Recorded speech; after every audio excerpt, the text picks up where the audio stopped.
It was 2492, and humanity was down, but not out. Earth was a battered shell, its surface pockmarked from the resource wars that had left cities under cracked, dusty domes and oceans half evaporated. People scraped by on recycled air, rationed, protein bars, and a stubborn refusal to quit. Out in the Orion Spur, human colonies clung to asteroids, moons, and floating junkyards, mining rocks and trading scraps to survive. The United Space Command, USC, was no shiny armada. It was a ragtag fleet of retrofitted freighters, mining rigs, and drones patched together with whatever worked. Leading this motley crew was Commander Aisha Patel, a 38-year-old former asteroid miner with a cybernetic arm that buzzed like a bad alternator and a mind that could outsmart a quantum computer. Her ship, the Defiant Hope, was a creaking, battle-scarred cargo hauler turned warship, its hull painted with burns and patched with mismatched plates, a testament to human grit. Then the Xel'thar Dominion crashed the party. These aliens were the stuff of nightmares. An empire spanning half the galaxy, with biometallic warships that pulsed like living things, their hulls glowing with eerie blue-green veins. Their hive mind linked every soldier, ship, and drone, moving them like pieces on a chessboard controlled by one ruthless brain. They'd crushed civilizations older than humanity's first campfire, leaving nothing but ash and silence. When their scout probes picked up Earth's signals, blasts of classic rock, encrypted military chatter, and reruns of The Office, they didn't even blink. To the Xel'thar, humans were a noisy nuisance, like roaches in a cosmic kitchen. They sent the ecliptic maw, a mile-long juggernaut bristling with neural disruptors that could fry your brain from orbit. Its psychic broadcast hit Earth like a sledgehammer, a cold, unified voice echoing in every skull. Surrender or be erased. The psychic attack was brutal. In domed cities like New Chicago and Neo-Mumbai, people dropped to their knees, clutching, their heads as visions of burning homes and broken bodies flooded their minds. Politicians in Houston's command bunker babbled about surrender, their faces pale on flickering hollow screens. Civilians hid in shelters, kids crying, parents whispering prayers. The Xel'thar's message was clear. Humanity was nothing, and nothing would be left. But up in orbit, aboard the Defiant Hope's cramped bridge, Aisha Patel sipped her synth coffee, her dark eyes locked on the maw's glowing silhouette. Her cybernetic arm sparked, a reminder of the mining accident that hadn't killed her, and neither would this. "They think we're bugs," she said, her voice steady as steel. "Time to show 'em bugs bite." Her crew was a pack of misfits, the kind you'd find in a bar fight or a garage fixing a busted hoverbike. Lieutenant Diego Reyes, 26, was a linguistics geek with cracked glasses and a cocky grin who could crack alien code faster than you could say Wi-Fi. Dr. Mei Lin, early 30s, was a biochemist with a quiet intensity, turning scrap and chemicals into weapons that could make a star weep. Ensign Tara Voss, barely 22, was a hacker with a chip on her shoulder, her fingers moving like lightning on hollow consoles, turning systems into her playground.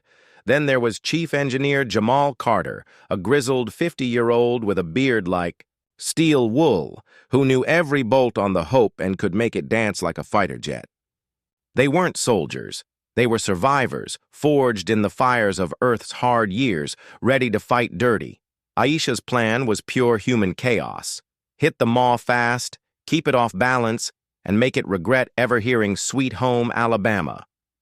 The Xel'thar expected a quick win, figuring humans would collapse like a house of cards. Instead, Aisha turned the USC's junkyard fleet into a swarm of angry hornets. Step 1 was to blind the enemy, using a network of ancient satellites, some still sporting faded NASA logos. They blasted the maw with a data storm. Old punk rock anthems, viral dance clips from the 2020s, grainy ads for miracle diet pills, and even audio from a 21st century presidential debate slammed into the alien ship's sensors. The Maw's AI, built for orderly data, choked on the mess, its targeting system stuttering as it tried to sort "smells like teen spirit" from missile signatures. "Keep 'em spinning!" Aisha shouted, her arm sparking as she rerouted power to the comms, the bridge smelling of ozone and burnt circuits.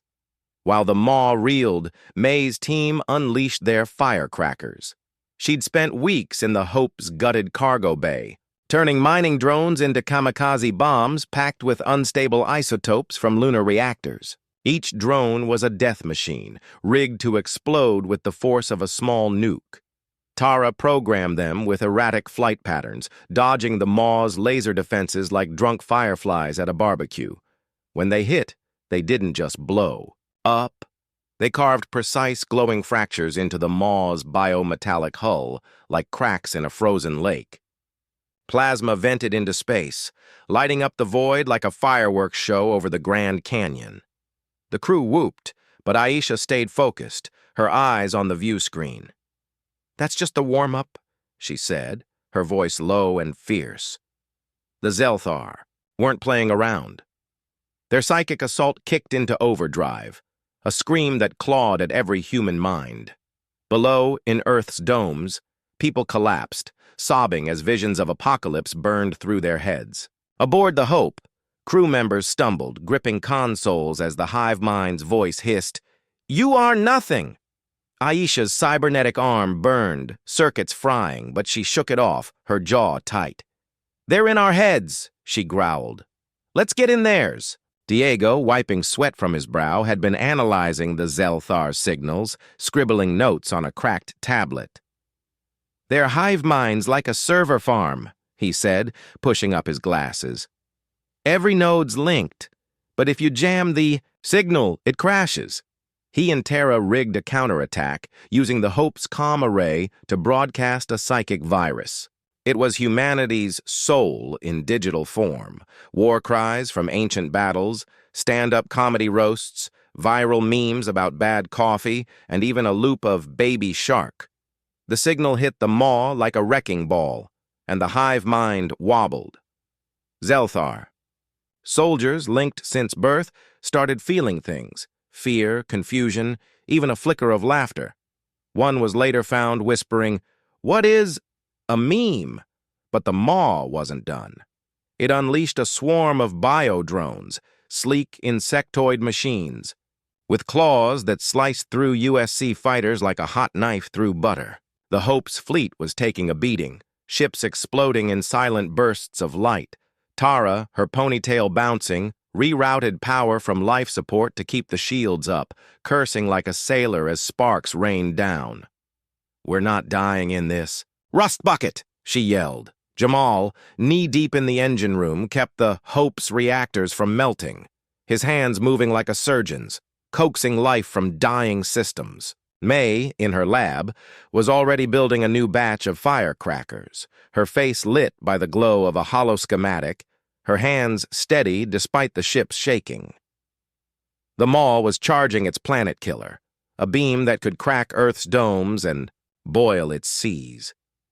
Aisha knew they were out of time. Studying the stolen Xel'thar blueprints, she spotted the ship's heart, a fusion reactor tied to the hive mind's rhythm. Overload it, and the Maw would implode, taking its drones with it. The problem?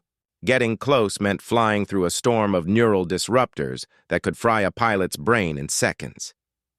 Aisha didn't flinch. "I'm taking us in," she said, gripping the controls. Her crew erupted in protests, Diego shouting about math, Tara cursing, Jamal muttering about the engines, but Aisha cut them off. "You've got your jobs, do 'em." The Defiant Hope dove into the Maw's exhaust wake, a roiling hell of plasma and radiation that made the ship scream like a banshee. The hull glowed red, plates buckling as Tara pushed the shields to their limit, consoles sparking like a bad 4th of July sparkler. May's voice crackled over the comms, guiding Aisha's path with pinpoint calculations. 15 degrees port now, she shouted, her usual calm fraying. Diego's countersignal kept the biodrones confused, some slamming into each other as the hive mind cracked like bad software. Jamal, in the engine room, was a one-man miracle, rerouting coolant to keep the reactors from blowing. "Don't you die on me, old girl," he growled at the ship, his voice hoarse. Aisha's arm was a mess, circuits popping, pain shooting up. Her shoulder, but she held the stick steady, weaving through laser fire like a stunt driver in a car chase. The Maw's core loomed ahead, a pulsing orb of blue-green light, like a heart beating in the void. Aisha slammed the ion drive to max, a move that could tear the Hope apart. "Hold together," she whispered, sweat stinging her eyes. At the last second, she fired a surge of unstable energy into the core, a blast of raw power that made the Hope shudder. The reactor wobbled, then erupted in a silent nova, swallowing the Maw from the inside. Its fragments lit up the Kuiper Belt, a glittering graveyard of alien tech that sparkled like stars. The Hope barely escaped, its hull scorched black, half its systems dead, Aisha's arm a smoking wreck. Back on Earth, the psychic weight lifted like a storm breaking. People flooded the streets of New Chicago, Neo-Mumbai, and rebuilt Miami, cheering under cracked domes as news feeds showed the Maw's end, captured by the Hopes surviving. Drones, kids waved handmade USC flags, and old soldiers saluted the sky. The Xel'thar, humiliated, pulled their fleets back, their hive mind buzzing with something new: caution. Word of humanity's win spread like wildfire, from dive bars on Proxima Centauri to war councils in distant systems. Humans weren't just survivors, they were a force, a spark that burned brighter than any star. Aboard the Defiant Hope, the crew was battered, but alive. Aisha slumped in her chair, her arm useless, her face lit by Earth's faint glow on the view screen. Diego cracked a tired joke about alien memes, earning a laugh from Tara, who was already prying open a busted console. May sketched a new weapon design, her eyes bright with ideas, while Jamal patted the engine room wall, muttering, "Good girl." Aisha's voice was rough but proud. "They thought we'd break," she said. "But humans, we're the fire. That doesn't go out." The crew grinned, their faces dirty, their spirits unbroken. The galaxy had underestimated them. It wouldn't make that mistake again.